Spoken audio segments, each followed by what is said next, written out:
Don't come to the wedding. Just watch it on YouTube if you care so much, Mom. I stared at the text message on my phone, reading it 3 times before the words actually sank in. My son Trevor had just uninvited me from his own wedding, the same wedding I had been funding entirely for the past 8 months. I sat in my corner office at Gravora Group, the pharmaceutical company I had built from nothing, and felt something cold settle in my chest. My name is Karen Whitlow. I'm 58 years old, and I've spent the last 30 years learning that people will take everything you give them and still find a way to ask for more. But this crossed a line I never thought my own child would dare to cross. I set my phone down carefully on my mahogany desk and looked out at the Seattle skyline. Rain streaked down the windows, which seemed fitting. Just yesterday, I had approved the final payment of $45,000 for the flowers alone. The venue in Tuscany, the 5-course dinner for 200 guests, the imported champagne, the designer everything. It all added up to nearly $300,000. Money I had transferred without hesitation because I thought I was investing in my son's happiness. The irony wasn't lost on me. I had built a business empire worth $50 million, yet somehow I had raised a son who felt entitled to exclude me from the most important day of his life, while still expecting me to pay for every expensive detail. The wedding was set for this Saturday in a historic villa outside Florence. I was supposed to fly out tomorrow morning. Trevor's fiancée Cassandra had always made it clear she thought I was too involved in their lives. Too controlling, she called it. What she failed to understand was that when you write the checks, you earn the right to have opinions. But apparently, my financial contributions weren't enough to secure me a seat at my own son's wedding. I picked up my phone again and typed back a simple response. Have a wonderful time, sweetie. Then I opened my contacts and scrolled to my assistant's number. Patricia had been with me for 12 years and understood the subtle language of my business dealings better than most lawyers. I typed out a message that would change everything. Call it off. The moment I hit send, I felt something shift inside me. This wasn't just about a wedding anymore. This was about respect, boundaries, and teaching my ungrateful son that actions have consequences. He wanted to exclude me? Fine. But he could do it without my money. I had always known Trevor was spoiled, but I blamed myself for that. After his father died when Trevor was 12, I threw myself into work and tried to compensate for his loss with material things. Private schools, luxury vacations, a trust fund that would set him up for life. I gave him everything I never had growing up poor in Detroit. The red flag started appearing about 2 years ago when Trevor announced his engagement to Cassandra Fleming, a wannabe influencer from a wealthy Boston family. From our first meeting, she made snide comments about my new money status and how different our families were. She had this way of smiling while delivering insults that made my teeth ache. "Oh, Karen, how quaint that you still work so much at your age," she had said during their engagement party. My mother retired at 55 to focus on her charity work and art collection. I should have seen then how she was poisoning Trevor against me. The weekly dinners became monthly, then stopped altogether. Phone calls became texts, and texts became silence unless he needed something. The wedding planning had been my last attempt to bridge the gap between us.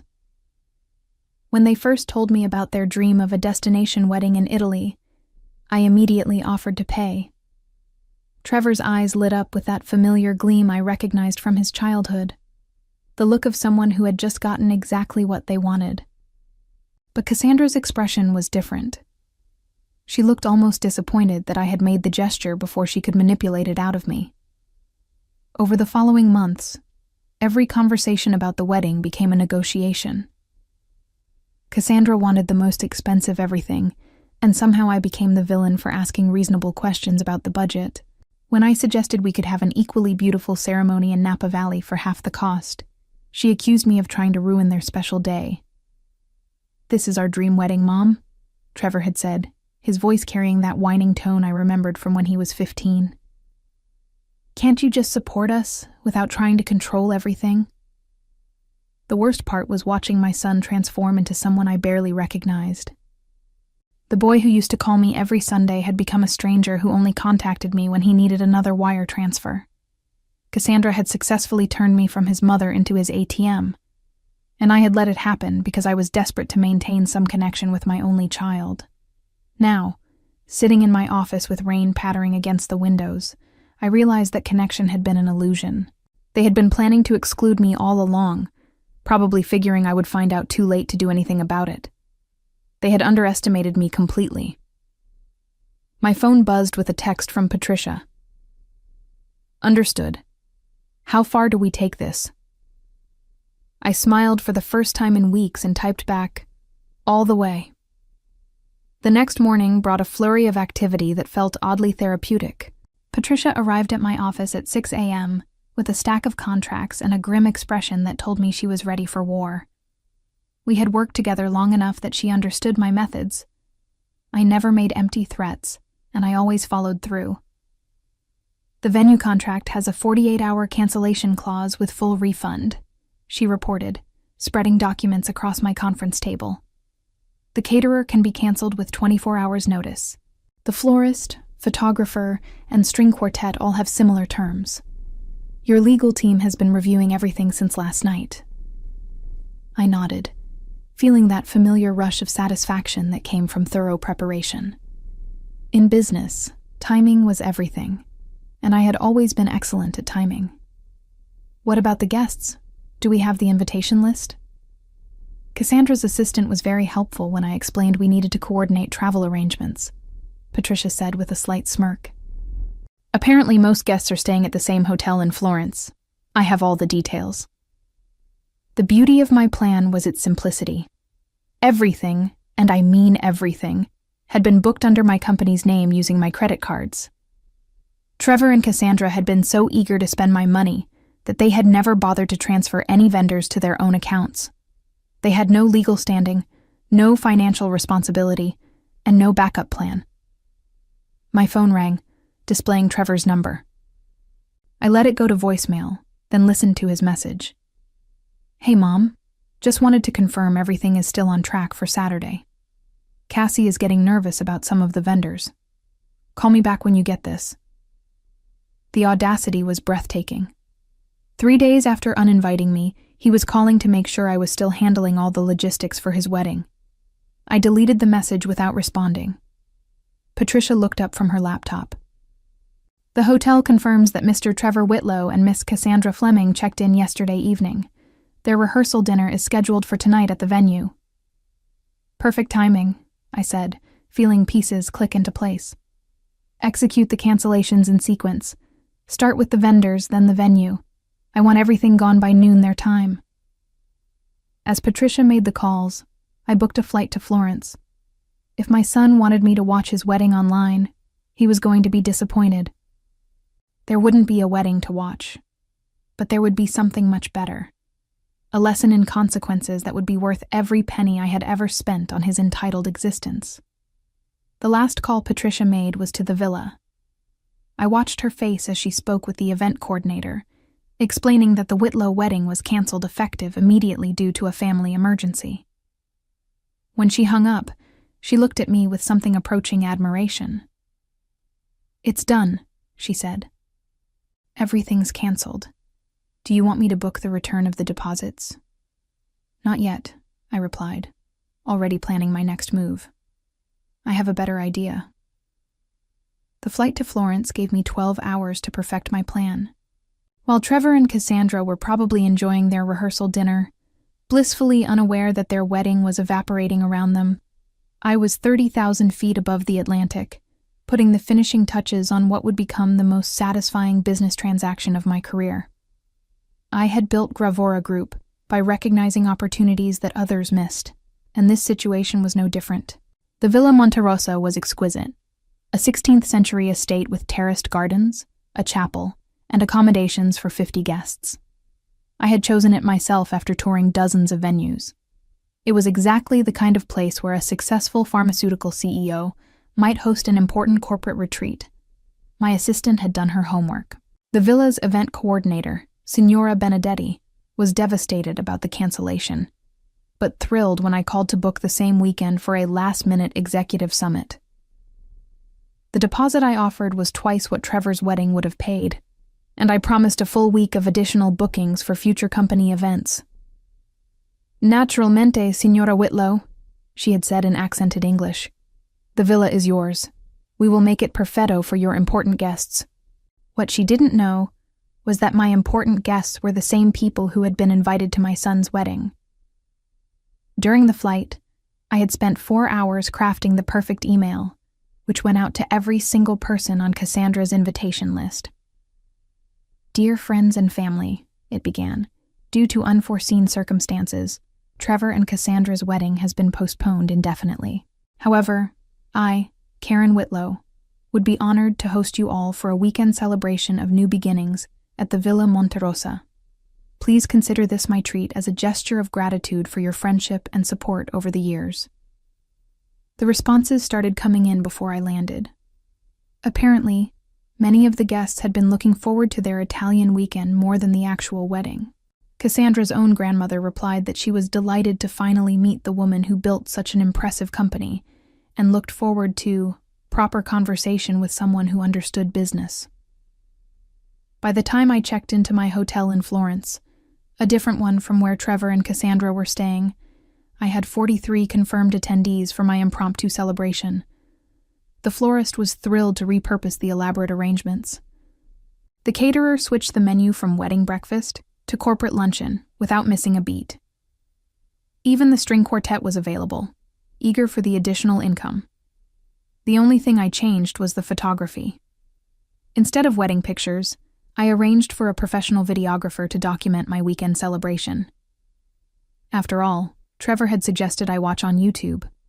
I wanted to make sure he had something worth watching.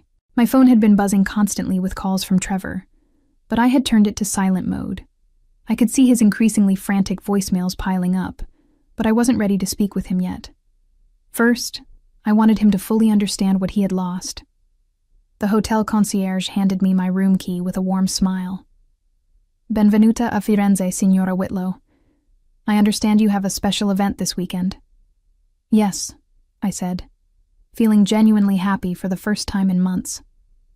"It's going to be quite a celebration." As I rode the elevator to my suite, I thought about Trevor's text message that had started this whole thing.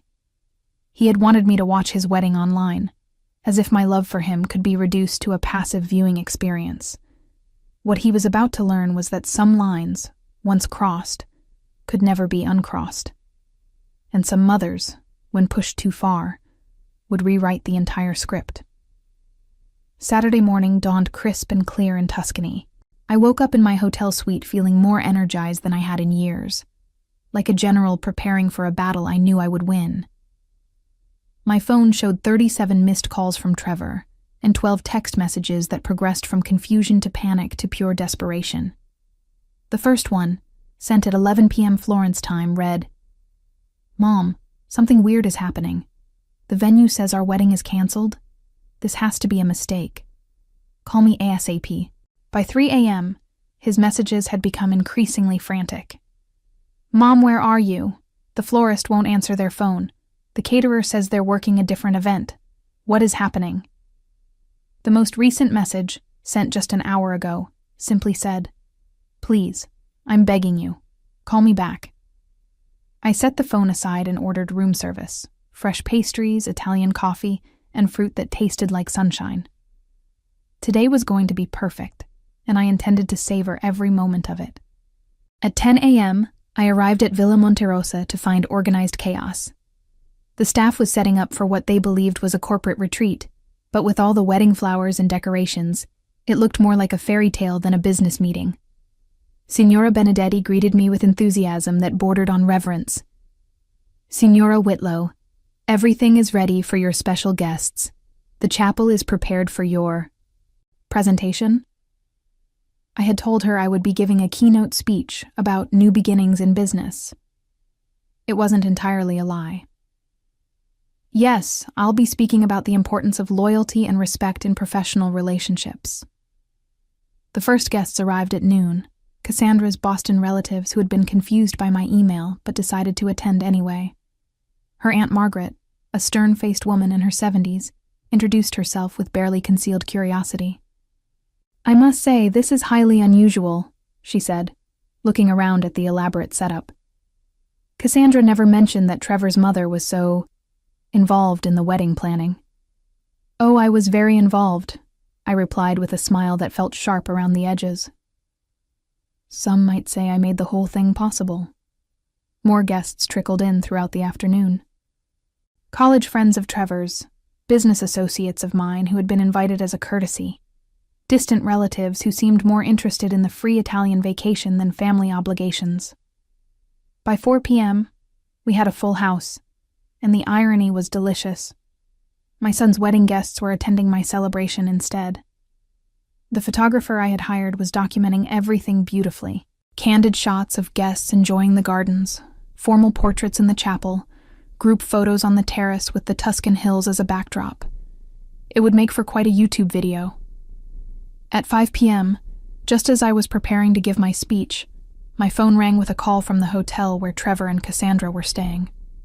I let it go to voicemail, then listened as the manager explained that Mr. Whitlow was in the lobby, asking to speak with me urgently. I turned to Signora Benedetti. "If anyone comes to the villa asking for Karen Whitlow, please tell them I'm unavailable. This is a private corporate event." She nodded solemnly. "Of course, Signora. No interruptions." As the golden hour approached and my guests gathered in the chapel for my presentation, I felt a satisfaction deeper than any business success I had ever achieved. Trevor had wanted to exclude me from his special day. Instead, I had created my own special day, with his guests, at his venue, telling the story I wanted to tell. The chapel at Villa Monterosa had never looked more beautiful.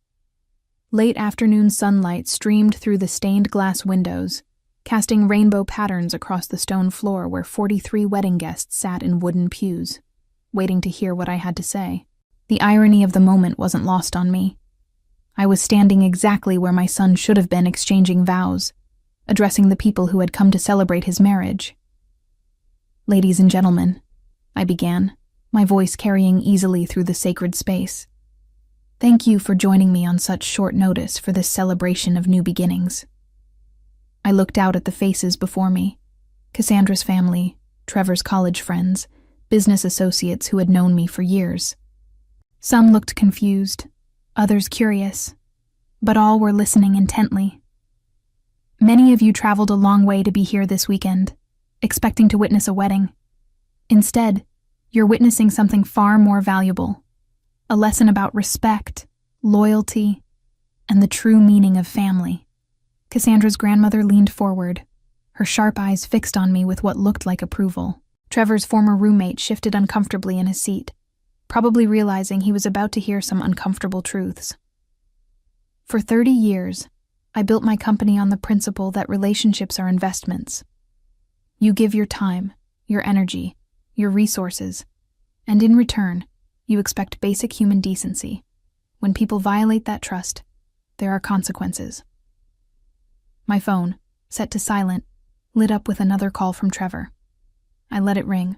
"Some of you may be wondering why you received an invitation to my corporate celebration instead of attending the wedding you expected. The answer is simple. There is no wedding. Not today, not here, not funded by me." A murmur rippled through the chapel. I could see the realization dawning on their faces as they understood what had happened. 3 days ago, my son sent me a text message uninviting me from his wedding, the same wedding I had paid for entirely. He suggested I watch it on YouTube if I cared so much. What he didn't understand is that caring and enabling are not the same thing. The weight of their attention was intoxicating. These people had come here expecting to see Trevor marry Cassandra. Instead, they were witnessing the most public and thorough dismantling of entitlement I had ever orchestrated. Today, you're my guests at a celebration of something far more important than a wedding built on disrespect. Today, we're celebrating the power of consequences. I paused, letting the words sink in. Through the chapel windows, I could see the photographer capturing everything, just as I had planned. The flowers you see, the dinner you'll enjoy, the music you'll hear. All of it was meant for a young couple who forgot that respect cannot be bought, only earned. They wanted my money without my presence. They got neither. The silence in the chapel was complete now. Even the birds outside seemed to have stopped singing. But you, his friends, her family, the people who cared enough to travel across an ocean for what you thought was a celebration of love, you deserve better. You deserve a weekend that honors your time and acknowledges your worth. I gestured toward the doors. So let's go celebrate properly. Let's have the party they never deserved, and let's toast to the importance of treating the people who love us with the respect they've earned. As my guests filed out of the chapel, chattering excitedly among themselves, I felt my phone vibrate with yet another call. This time I answered. "Hello, Trevor." "Mom? What the hell have you done?" Trevor's voice was raw with panic and rage. I could hear Cassandra sobbing in the background, her cries echoing through what I assumed was their hotel room. "Language, sweetheart," I said calmly, stepping out onto the villa's terrace where my guests were gathering for cocktails. The view of the Tuscan hills was spectacular in the late afternoon light. "I've done exactly what you asked me to do." "What I asked you to do? Are you insane? You've ruined everything." "No, darling. You ruined everything when you decided to exclude me from the wedding I was paying for. I simply made sure there was nothing left to exclude me from." The silence on his end was deafening. I could picture him standing there, probably still in his hotel bathrobe, finally understanding the full scope of what had happened. "You canceled our wedding," he said finally, his voice cracking like a 12-year-old's. "I canceled my funding for your wedding," I corrected. "There's a difference. You wanted to get married without me? You should have found a way to pay for it without me." Cassandra's voice cut through the phone, sharp and hysterical. "You vindictive witch. You've destroyed the most important day of our lives." I actually laughed. The most important day of your lives was going to be built on my money while excluding me from participating. That's not a marriage celebration, sweetheart. That's theft with good catering. Through the terrace doors, I could see the photographer setting up for group shots, while guests mingled with glasses of Prosecco. Cassandra's grandmother was deep in conversation with my business partner about pharmaceutical patents. Trevor's college friends were taking selfies with the elaborate floral arrangements that would have been his wedding decorations. "We're flying home," Trevor said, defeat heavy in his voice. "This is over." "Yes, it is," I agreed. "Your wedding is over. Your entitled attitude is over, and your access to my bank account is definitely over. But my celebration is just beginning." I hung up on my son and rejoined my guests, who were having the time of their lives. The photographer had captured the exact moment I ended the call, my serene smile against the backdrop of Tuscany, surrounded by people who had originally come to celebrate someone else's love story, but had instead become witnesses to my masterpiece of consequence. Dinner was extraordinary. The 5-course meal that would have been Trevor and Cassandra's wedding feast became a celebration of independence and self-respect. The imported champagne sparkled in crystal glasses as I gave impromptu speeches about building businesses, choosing loyalty over blood relations, and the importance of surrounding yourself with people who value your contributions. Cassandra's grandmother, who had introduced herself as Eleanor Fleming, pulled me aside during dessert. "My dear," she said, her voice carrying the authority of old Boston money, "I have to tell you something. Cassandra and I haven't spoken in 2 years because of her entitled behavior. When I received your invitation, I almost didn't come. But I'm so glad I did." She paused, sipping her wine thoughtfully. "That boy of yours has no idea what he lost today, and my granddaughter is going to learn a very expensive lesson about respect." The photographer approached us as we stood on the terrace, the villa glowing golden in the setting sun. "Signora Whitlow, would you like me to prepare the video for uploading? You mentioned something about YouTube?" I smiled, thinking of Trevor's original suggestion that I watch his wedding online. "Yes, please prepare it for upload. Make sure the title is clear. A Mother's Celebration of New Beginnings in Tuscany. I want excellent quality. This needs to be something worth watching." As the evening wound down and guests began returning to their hotels, I felt a deep satisfaction settle in my chest. Trevor had gotten exactly what he asked for, a mother who wasn't at his wedding. The only difference was that now there wasn't a wedding for anyone to attend. The aftermath of my Tuscan celebration rippled through both families with the force of a small earthquake. Trevor and Cassandra's relationship crumbled within 3 months. Unable to survive the humiliation and the crushing debt they suddenly faced when they tried to plan a replacement wedding without my financial backing. Cassandra moved back to Boston, where her family's money couldn't quite cover the lifestyle she had grown accustomed to on my dime. Trevor lost his apartment, his luxury car, and most of his friends, when he could no longer afford the expensive dinners and vacations that had defined his social circle. He was forced to take a real job for the first time in his adult life, working in customer service for a tech company that paid a fraction of what his trust fund had provided.